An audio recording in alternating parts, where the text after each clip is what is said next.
कभी नाराज़ मत होना, गिले चाहे बहुत करना, रुलाना और बहुत लड़ना, सुनो नाराज़ मत होना। कभी ऐसा जो हो जाए कि तेरी याद से गाफिल किसी लम्हे जो हो जाऊं, बिना देखे तेरी सूरत किसी शब में जो सो जाऊं, तो सपनों में चले आना, मुझे एहसास दिला जाना, सुनो नाराज़ मत होना।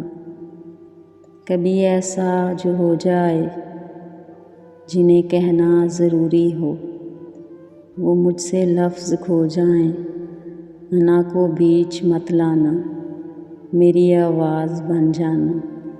कभी नाराज़ मत होना, सुनो नाराज़ मत होना।